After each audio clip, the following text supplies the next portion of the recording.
15 Reasons Why Canadians Hate Justin Trudeau. Hello, and welcome back to our channel, Way-Inners. In our last video, we talked about why people are leaving Canada. If you haven't seen this video, we put the link in the description. Today, we are going to talk about the most hated man in Canada, Justin Trudeau, and why the majority of Canadians can't stand him. We made a list that consists of 15 reasons ranging from the least to the most shocking. So without wasting any of your precious time, let's dive right into it. Number 15. He is not qualified to be a prime minister. In 2014, Trudeau was asked about balancing the budget, to which he replied that the budget will balance itself. Flash forward to 2023, and Canadians are still waiting for Trudeau's budget to balance itself. Trudeau has added $500 billion to the debt and missed his balanced budget promise by $20 billion, even before the pandemic. The current Canadian government has never posted a budget surplus. Under both former Finance Minister Bill Morneau and Freeland, Canada has always been in the negative. That's added to the federal debt, which is approximately $1.2 trillion, double the $612 billion it was when Trudeau came to power. Funnily enough, Trudeau's government is no longer projecting when it will return to a balanced budget. After all, Canada is run by a former drama teacher. Number 14. He forgot Alberta was a province. During Canada Day celebrations in 2017, Trudeau gave a shout-out to every province and territory except for Alberta. He later apologized, saying that he got excited somewhere over the Rockies. However, Albertans didn't buy that. How can one forget a province that makes so much noise? Number 13. He was accused of groping. In 2000, when Trudeau was 28, he groped and inappropriately touched a young female reporter while she was on assignment. Trudeau initially claimed that he did not recall any negative interactions. However, he later admitted that he acted inappropriately. Number 12. Blackface. In September 2019, a photograph from 2001 surfaced showing Trudeau, then a teacher at a private school, dressed in brown face makeup and wearing a turban at an Arabian Nights-themed party. Shortly after, another photograph emerged from the early 1990s, showing Trudeau dressed in blackface during a talent show at a high school where he was teaching. The incident sparked a national conversation about racism, cultural insensitivity, and the importance of understanding the historical and social implications of blackface. Many Canadians, particularly individuals from racialized communities, expressed disappointment and hurt, highlighting the impact of such actions on marginalized groups. Number 11. Gun control policy. In response to the increasing gun violence in cities like Toronto and Montreal, Justin Trudeau introduced Bill C-21, the strictest gun control measure in the last 40 years, which banned over 1,500 types of military-style assault firearms. To put it simply, Trudeau thinks that this new measure will keep Canadians and their communities safe because criminals now wouldn't have access to acquire weapons, as if street gang members were buying their guns at registered stores using real identity. Number 10. Carbon tax. In 2016, Justin Trudeau introduced a carbon tax, which was designed to put a price on greenhouse gas emissions with the goal of reducing carbon pollution and encouraging businesses and individuals to adopt cleaner and more sustainable practices. But in reality, the new tax only made Canadians struggle more. This year, on July 1st, Trudeau gave Canada a birthday present, a second carbon tax. With a 30% hike, this second tax didn't replace the first one, it only added on top of it, and there are no rebates with the second one. It's unclear for now how much the second carbon tax will cost right away. However, the Parliamentary Budget Officer predicts that it will inevitably cost Alberta and Saskatchewan big time. Number 9. He brought in tens of thousands of unemployable refugees. Instead of taking care of its own citizens first, Trudeau brought in tens of thousands of refugees to further strain an already crumbling healthcare system and to take more money from taxpayers. Number 8. He is the only prime minister convicted of ethics violations. Trudeau is the first and only prime minister found guilty by an ethics commissioner of violating the act since passed in 2006. Number 7. Aga Khan Affair. In December 2016, it was revealed that Trudeau had taken a private family vacation to the Aga Khan's private island in the Bahamas over the 2016 holiday season. The Aga Khan's charitable foundation had received $50 million in funding from the Canadian government in the past, and Trudeau had met with the Aga Khan during official visits. The Conflict of Interest and Ethics Commissioner launched an investigation into the matter to determine whether Trudeau had violated the Conflict of Interest Act. In December 2017, the commissioner concluded that Trudeau had indeed breached the act by accepting the vacation without seeking prior approval and by failing to recuse himself from matters related to the Aga Khan.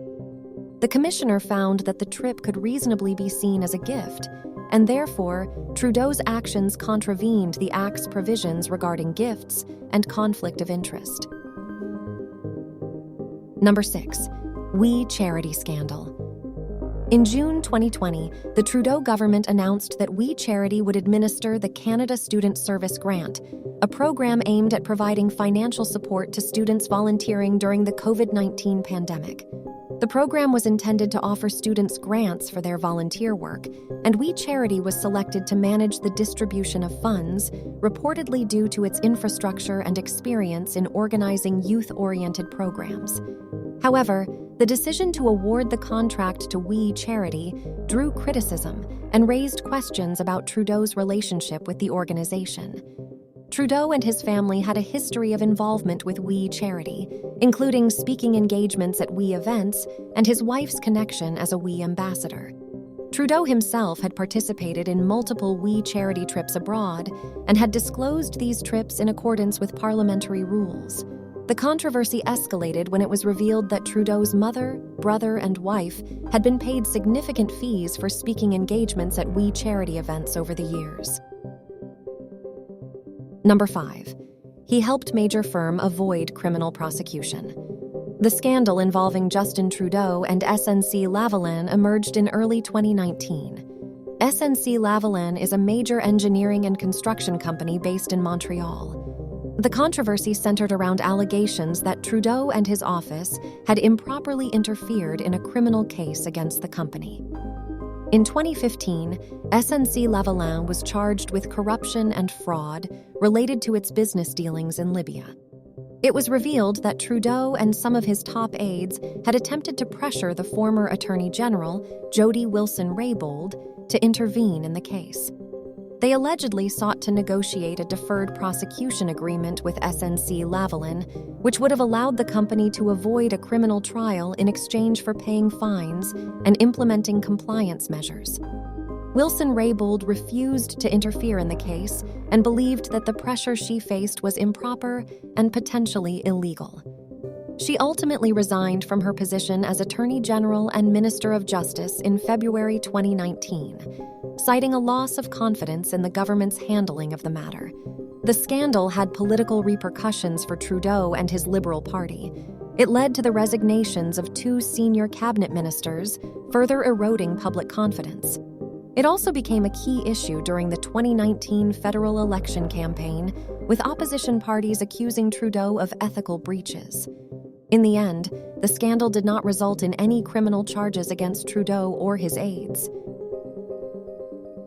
Number 4. He called an election during the pandemic. On August 15, 2021, Trudeau called a snap election during a time when you couldn't eat at a restaurant because of COVID restrictions, but going to vote for him was just fine. This totally useless and selfish move was made to obtain more power and also to waste $650 million of taxpayers' money. Number 3. He divided Canadians. During the COVID pandemic, Trudeau said that people who didn't want to take vaccine were all racist and misogynist. Shortly after, there was a clear and evident divide between Canadians on social media. There were people who felt very comfortable telling other Canadians they should be prevented from accessing services, stripped of their health care, and so on, if they weren't vaccinated. The same government that had pledged to crack down on online bullying was making it acceptable for Canadians to harass their neighbors for making a different medical choice. Number 2, he evoked Emergency Act for a non-emergency issue. Justin Trudeau evoked the Emergency Act in response to the Freedom Convoy protest in 2022. The Emergencies Act, which replaced the War Measures Act in the 1980s, defines a national emergency as a temporary, urgent, and critical situation that seriously endangers the lives, health, or safety of Canadians, and is of such proportions or nature as to exceed the capacity or authority of a province to deal with it. In other words, he was calling a group of peaceful protesters terrorists, and instead of talking to them to resolve the issue, he decided to hide like a coward for weeks, pretending like he contracted coronavirus and had to isolate. And just to remind you, the Prime Minister voiced support for farmers in India who blocked major highways to New Delhi for a year in 2021, just like the truckers did, saying at the time, "Canada will always be there to defend the right of peaceful protest."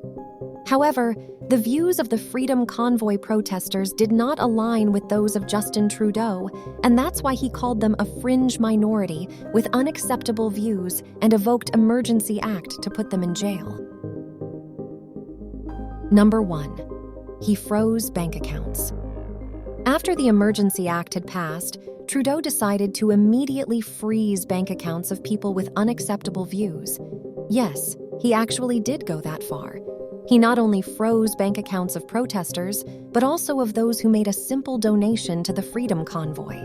And if that wasn't enough, he also added that if you ever protest against him in the future, he will cancel your insurance and suspend your corporate account, a move that will make it difficult for truckers to ever work again. Justin Trudeau was very lucky, because at the same time that more and more people around the world started to recognize him as a liar and dictator, Russia entered into a war with Ukraine, and Trudeau was not the main topic on the news anymore. The war in Ukraine has played in his favor, and instead of people rioting against his questionable leadership, people simply forgot about him and shifted their interest to Ukraine. So there you have it, the top reasons why Canadians hate Justin Trudeau. Let us know in the comments if you think that he is the worst Prime Minister in history. Thank you for watching. See you in the next one.